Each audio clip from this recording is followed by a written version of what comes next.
জান্নাতুল ফেরদৌসী। আমার আব্বুর নাম আব্বাস উদ্দিন, মায়ের নাম ফাতেমা বেগম।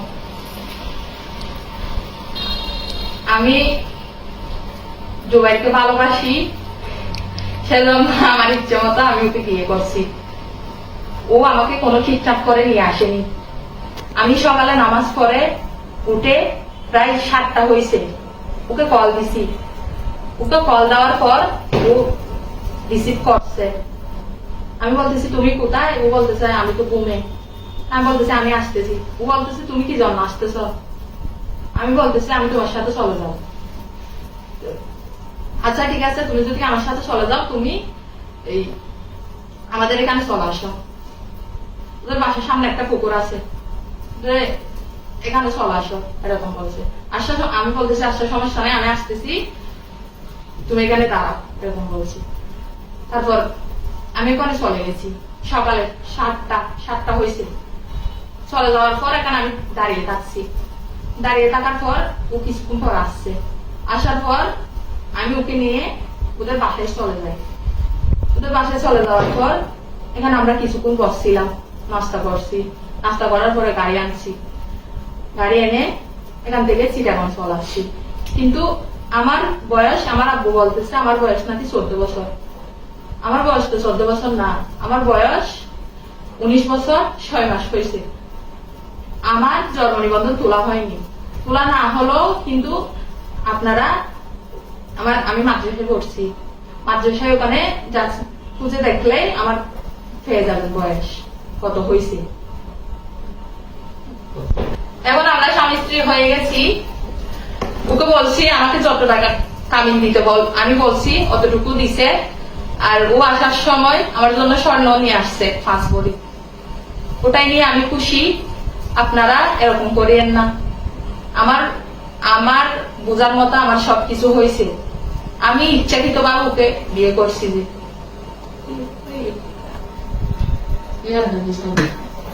আমার হাজবেন্ডকে যেটা মামলা দেওয়া হয়েছে এটা সম্পূর্ণ মিথ্যা, বুঝছেন? ও কিন্তু আমাকে নিয়ে আসেনি। আমি ইচ্ছাকৃত ভাবে আমি ওর সাথে চলে আসছি। যে এটা ওকে হয়রানি করার জন্য দিছে। যে আমি এখানে ভিডিওতে আসতে চাইনি, আমি মাদ্রাসায় পড়ছি।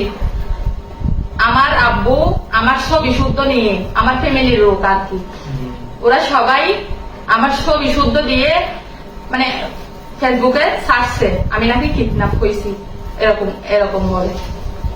কিন্তু এই জন্য আমি, আমার হাজবেন্ড কষ্ট পাচ্ছে, সেজন্য আমি ভিডিওতে আসতে হয়েছে। আসসালামু আলাইকুম প্রিয় মাথার বাড়িবাসী। আমার বাড়ি মাথার বাড়ি 1 নম্বর ওয়ার্ড, মৃত হাজী শফিউল আলমের ছেলে। আমার নাম মোহাম্মদ জুবাইর, আমি সৌদি প্রবাসী। আমার 2013 সালে অক্টোবরে আমার প্রথম বিবাহ হয়েছিল। অনেকদিন সংসার করার পরে হঠাৎ করে আমার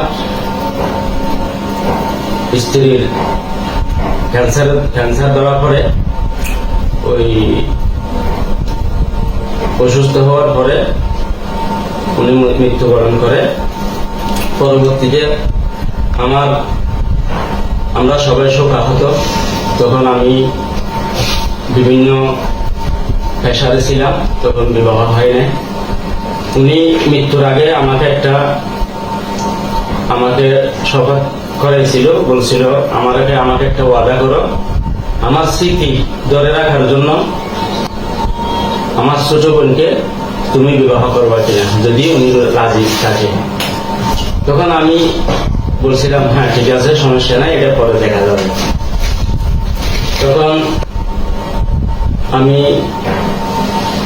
ছুটি শেষে আবার প্রবাসে চলে যাই।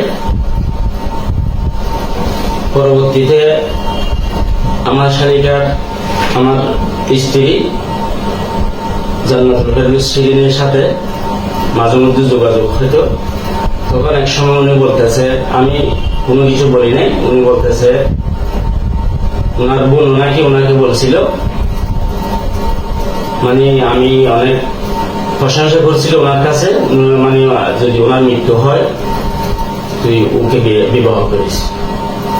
তখন আমিও বলছি, আমাকে তো এই কথা বলছিল, যাক এটা পরে দেখা যাবে, আল্লাহর হুকুম থাকলে হবে। তখন আমি এত গুরুত্ব দিই নাই, মাঝে মধ্যে যোগাযোগ হতো আমার সাথে। পরবর্তীতে আমি ডিসেম্বরের 10 তারিখ আমি ছুটিতে আসি, বাংলাদেশে আসি। আসার পরে মাথার বাড়িতে 18 তারিখ আমার সাথে কপিলের, আমার শালিকার জামাই কপিলের সাথে সিএনজি স্টেশনে দেখা হয় রাত 12টার সময়। তখন উনি বলতেছে, ভাইজান কবে আসছেন? আমি বলছি আমি আসছিলাম কয়েকদিন হয়েছে।